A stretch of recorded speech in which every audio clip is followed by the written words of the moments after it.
is to signal right as you approach the car. This is to let the other cars behind you know that you're going to park so that they can go around you. Make sure you're 2 to 3 feet far from the reference car.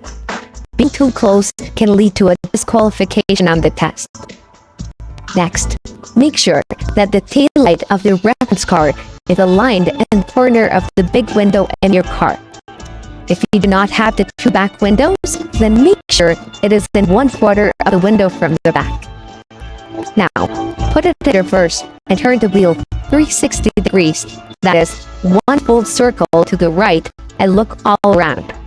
Check the rearview mirror, side view mirror, and the blind spot. Looking is not only safe, but it also gets you some brownie points on the test. Once you've done that, start reversing. Stop. The left corner of the reference car is aligned almost in the center of the side view mirror. Now, turn the wheel all the way to the left until it gets locked and start reversing again.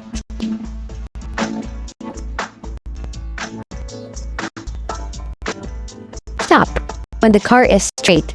Now, straighten out the wheel. Put it in right and drive forward a bit. Stop when you see half of the rear bumper of the car in front of you. To finish parallel parking, shift the gear to park and pull the handbrake. This completes your parallel parking. Now, the next step is pulling out. A lot of people lose points during the exam while pulling out, because either they don't signal or they don't check their blind spot before they pull out. So make sure you do both. Signal left, look all around, reverse a bit.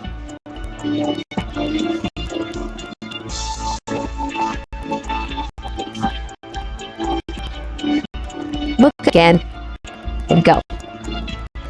Hope this video was helpful. If you liked the video, then please subscribe, like, share, or leave a comment.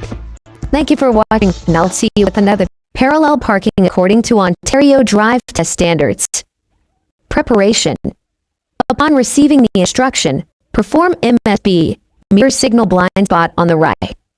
Leave about 1 meter or 3 feet between your car and the reference vehicle, enough space for a person to stand between them. Instead of aligning your side mirror with the vehicle side mirror, which may not always work due to different car size, try this universal method instead.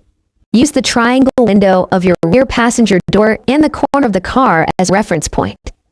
Most cars have brake lights on their corners, so aligning with the left corner brake light of the car. It works for any size vehicle. There won't be any extra vehicle position behind your car on the road test. First step, change your reverse gear and turn the steering wheel 360 degrees to the right. Check left and right blind spots. If a car is approaching, wait. If stopped, proceed. Align half of the front passenger window with the corner of the reference car at a 45 degrees angle. Second step, turn the steering wheel 360 degrees to the left to straighten it, allowing the car to get closer to the curb. Confirm proximity by aligning the side mirror with the reference car's taillight at a diagonal angle. Third step, turn your steering wheel all the way left, lock it all the way.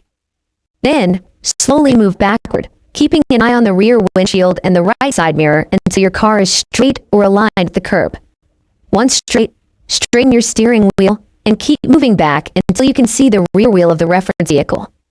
Note, when demonstrating parallel parking, feel free to park in front of a driveway. Just treat it like a curb. Remember, we're simply demonstrating, not actually parking. Rolling back a bit can make transitioning to driving forward smoother after. Thanks for watching. Best of luck with your driving lessons. Like, comments, and subscribe to get more content like this.